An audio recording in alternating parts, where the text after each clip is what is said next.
Dios les bendiga. Saludo para todos en esta noche. Vamos a leer la palabra de Dios. Primera carta del apóstol Pedro.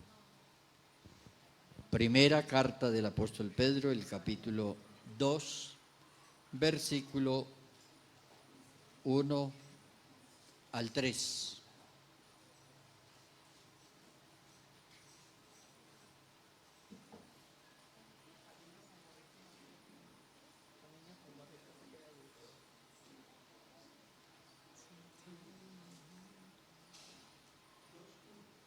Primera carta del apóstol Pedro, el capítulo 2, versículo 1 al 3. Leamos todos juntos, dice, desechando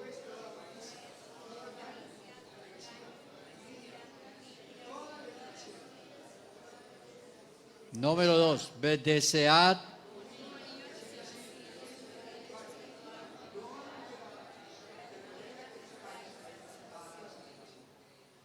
si es que habéis gustado la benignidad del Señor.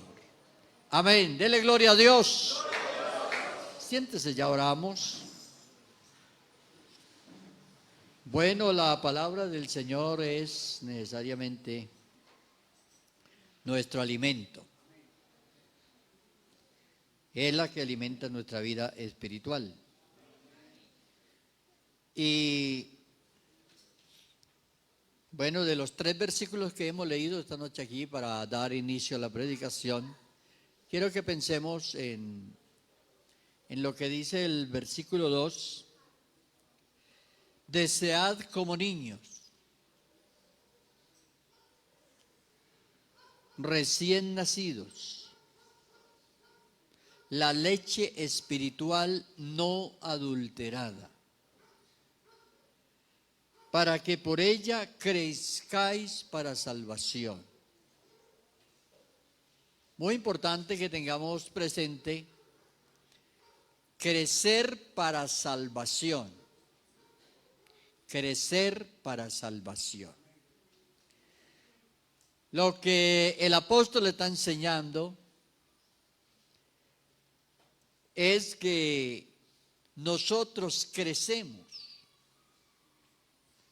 para salvación.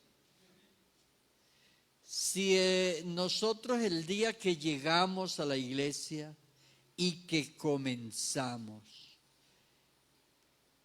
¿qué pensaba usted ese día? ¿Qué sabía usted ese día? ¿Qué entendía usted ese día? ¿Cómo creía usted ese día?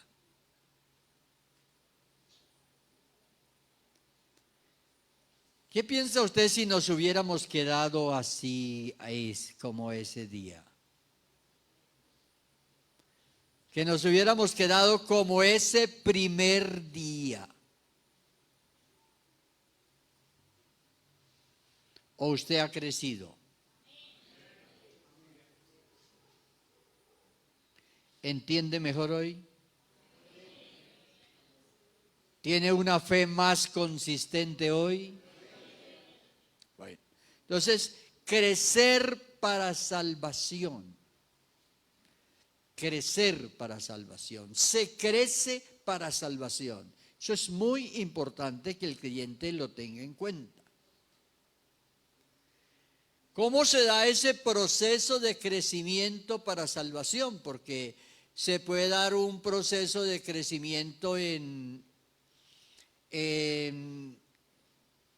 aún en el conocimiento de las cosas, pero no crecer para salvación. ¿Qué incluye crecer para salvación?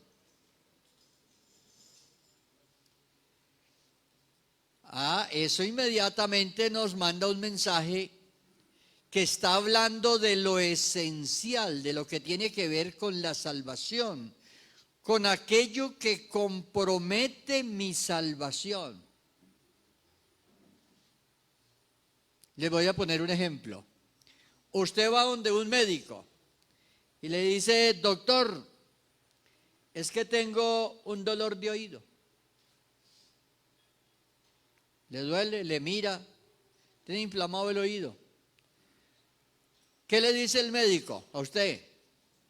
Señor, hay que dejarlo hospitalizado a usted porque usted va a morir de un dolor de oído. ¿Qué piensan que le dice? ¿No? ¿No lo deja?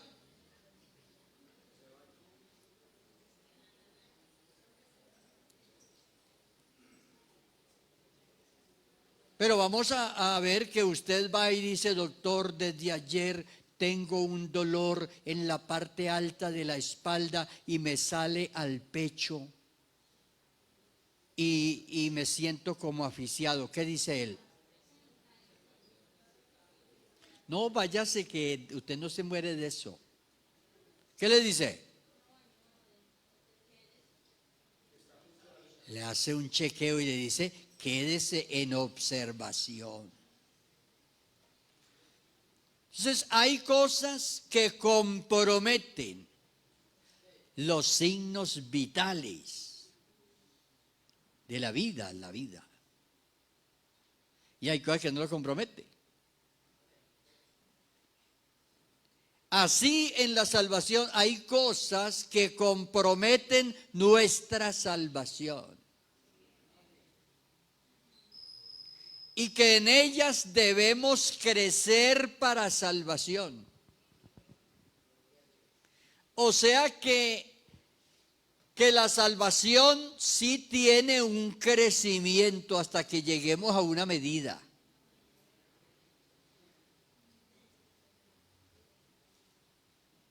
Aunque la justificación es un acto instantáneo, la justificación, Dios nos justifica para podernos recibir. Entonces Dios nos justifica, nos perdona, nos acepta, nos justifica para que podamos tener entrada donde Él. Pero nosotros debemos crecer para salvación. Entonces ahí es donde el enemigo número uno es el conformismo. El enemigo número uno es el conformismo religioso, donde la persona se conforma religiosamente. Otro enemigo, las obras de la carne. Entonces nosotros sí tenemos que crecer, tenemos que ir renunciando a cosas que comprometen nuestra salvación. Mencióneme una cosa que usted considere que compromete la salvación. Una falta cristiana que usted considere que compromete la salvación, que no es un dolor de oído, que no es un dolor de oído, que es más delicado que un dolor de oído. Un dolor de oído espiritual sería ¿qué? A ver, un dolor de oído espiritual que no compromete la salvación. ¿Ah? Un dolor de oído espiritualmente que no compromete la salvación. ¿Cuál sería? ¿Cómo? No, estamos hablando de que no la compromete. Dolor de oído.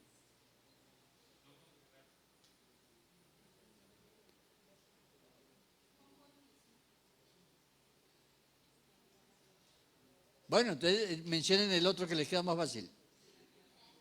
Un dolor agudo que compromete la vida espiritual.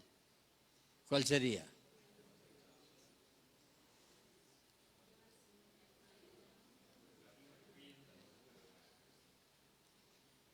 Que no se puede usted y no puedo yo darme el lujo de hacer eso porque compromete la salvación.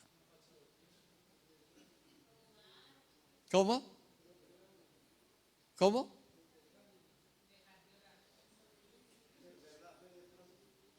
Sí, el desánimo es una consecuencia de. El desánimo es una consecuencia de.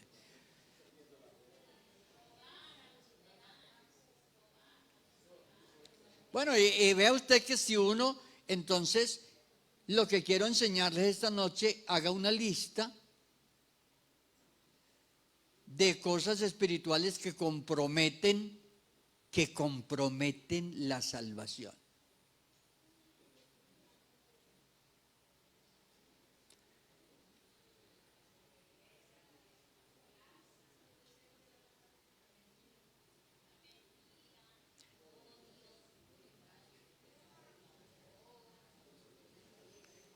Ya empezamos a encontrar una lista, ¿cierto?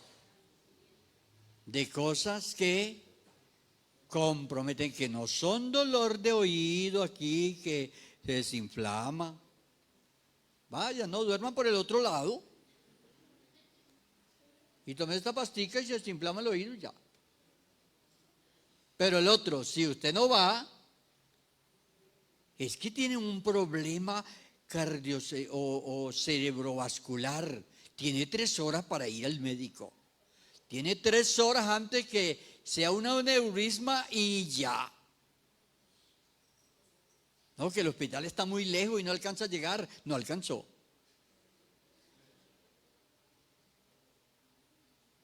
Pero era una gripa, sí alcanza a llegar, ¿cierto? Entonces, crecer para salvación, hay que identificar aquellas cosas que pueden estorbar nuestra salvación. Y nosotros 5, 10, 15, 20 años sentados en una iglesia y el Señor viene otra vez y viene ¿y qué? Y viene y llevó la iglesia y nosotros al otro día para culto otra vez. Y resulta que ya ni hay culto. Entonces, eso hay que prestarle atención. Eso es la vida cristiana. La vida cristiana tiene un crecimiento para salvación. ¿Quieren mirar el crecimiento para salvación? Vea, miremoslo en 2 partes de la Biblia. Miremoslo aquí en Tito. Vea, para que encontremos allí una palabra que tiene todo el significado de lo que pasa en nuestra vida y cómo una cosa que nosotros debemos alcanzar. Les dije antes que la justificación es instantánea. O sea, Dios lo recibió a usted, lo perdonó y le dijo, te acepto y vamos a ser amigos. Pero, léalo, en Tito 3, vea cómo presenta aquí la salvación. Verso 4, Tito 3, 4. Pero cuando se manifestó la bondad de Dios nuestro Salvador y su amor para con los hombres, nos salvó, no por obras de justicia que nosotros hubiéramos hecho,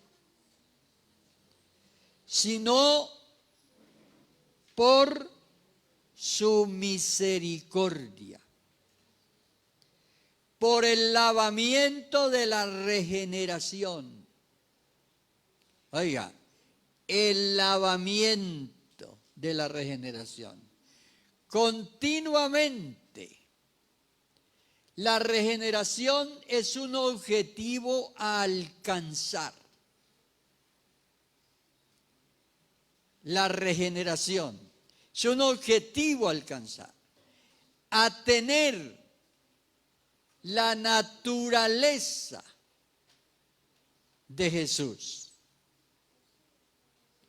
¿Saben ustedes que alcanzaremos eso cuando Cristo venga?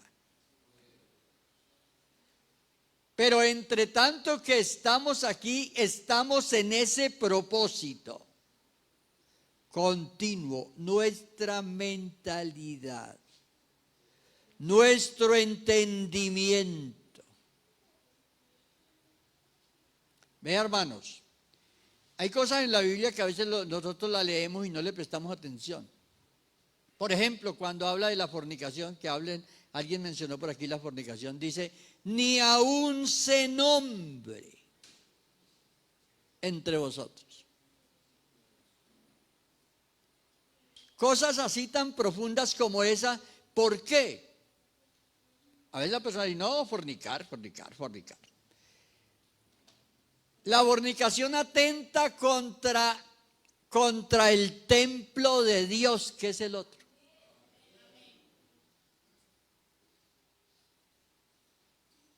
Y dice, ni aún se nombre. Oiga, la profundidad que tiene eso. Ni aún se nombre. Entonces la regeneración es un objetivo a alcanzar, porque la regeneración comenzó desde que Dios nos llamó, dice, por el lavamiento de la regeneración. Y esa regeneración es un proceso continuo,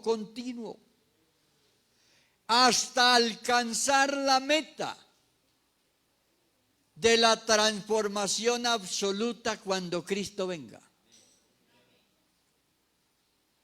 Ahora tenemos las arras de la herencia,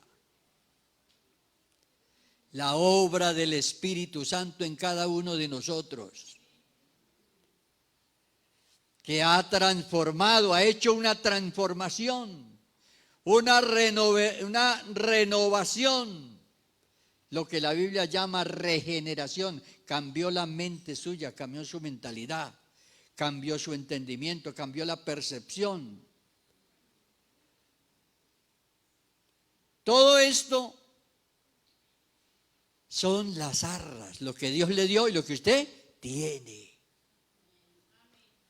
Hasta la redención de la posesión adquirida. ¿Cuál es la meta del creyente? ¿Cuál es la herencia del creyente? Ser semejante a Cristo. Esa es la herencia que tras la que nosotros vamos, es ser semejantes a Cristo.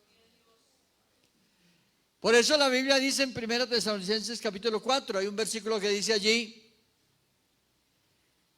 todo vuestro ser,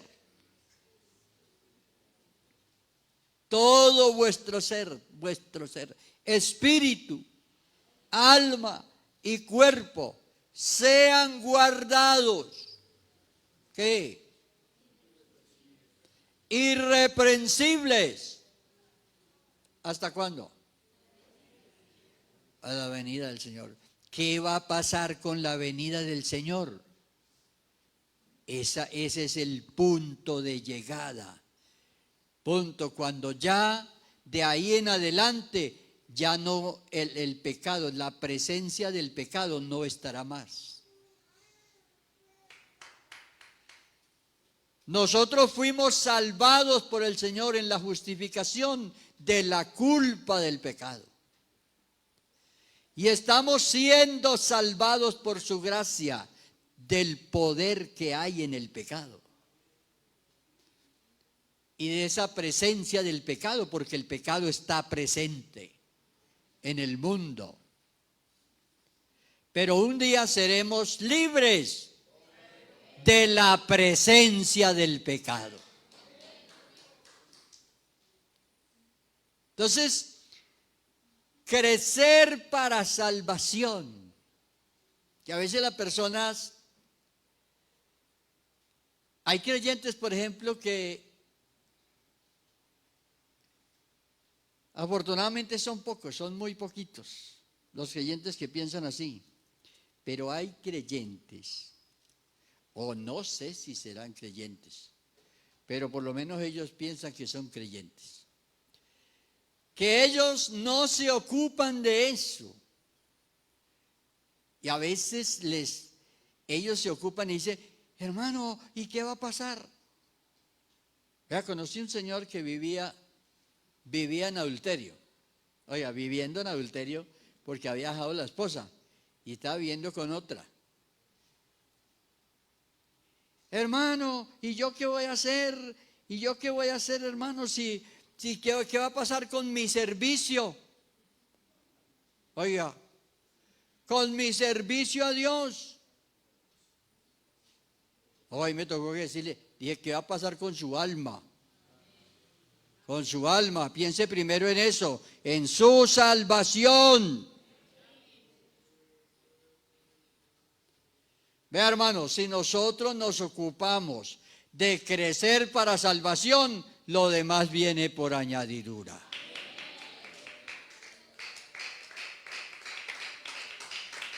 Lo demás viene. Mis ojos pondré en los fieles de la tierra, para que estén conmigo. Y el que ande en el camino de la perfección, este me servirá. Gloria a Dios. Entonces, por eso dice el apóstol, está diciendo, vea, desead como niños la leche espiritual. La leche espiritual, no adulterada. No adulterada, sino la leche. ¿Qué sería una leche espiritual adulterada? ¿Qué sería?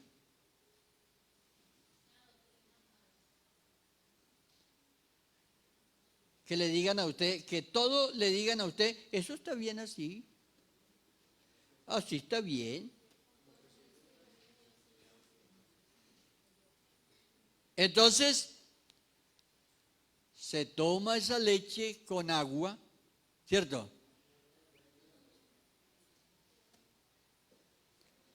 Adulterada, le echan otra cosa. Entonces, ¿qué pasó?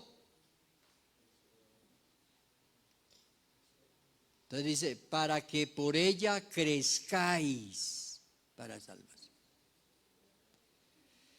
Enseñar la palabra de Dios tiene una responsabilidad muy grande, porque es la palabra de Dios, no la nuestra. No puede ser un concepto nuestro. Para que por ella crezcáis para salvación. O sea, hay que despertar, hay que sacudirse y decir, bueno, esta costumbre, este hábito que yo tengo, ¿esto es un dolor de oído o es un infarto?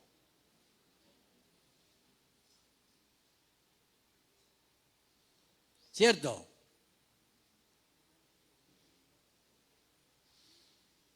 Mire, hay cosas que comprometen, por ejemplo, nuestras relaciones, y a veces son objeto de consecuencias. Cosas que nosotros hacemos y a veces porque todo lo que nosotros hacemos tiene unas consecuencias. Y no comprometen directamente nuestra salvación. Cosas que nos pasan por una niñez espiritual, porque esto. Pero hay cosas que comprometen nuestra salvación. Una persona que se acostumbra a mentir.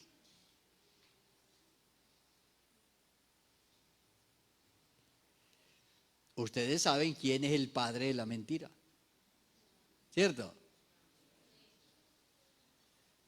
El padre de la mentira es el diablo, por pequeñita que sea la mentira. Jesús les dijo, ustedes son hijos del diablo. Y les dijo, porque el diablo peca, el diablo es mentiroso. Y el diablo peca desde el principio. O sea, un creyente, hablando nomás de ese aspecto, vea, un creyente debe hablar verdad.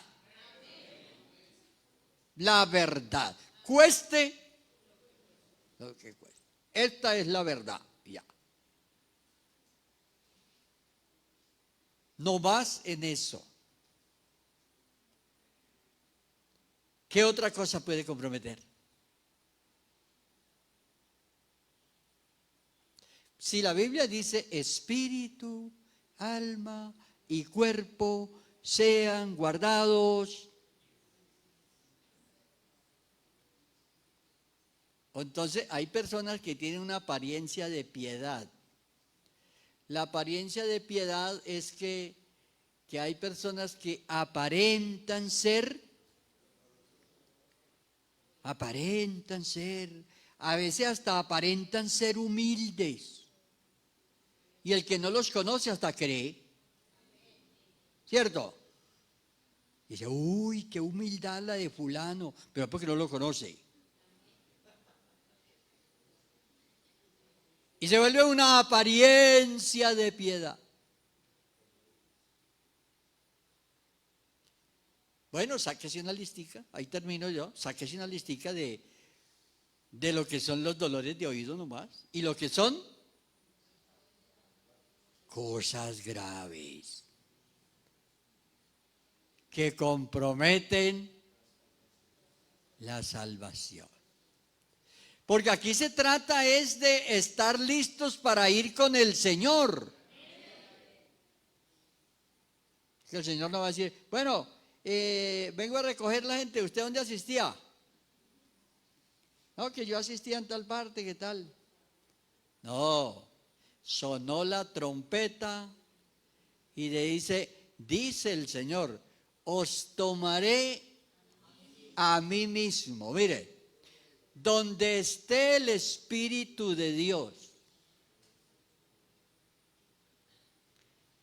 el Espíritu de Dios tiene que estar en el creyente, morando. Esa es la verdad. Tiene que estar en el creyente porque el Espíritu de Dios que está ahí es el que lo...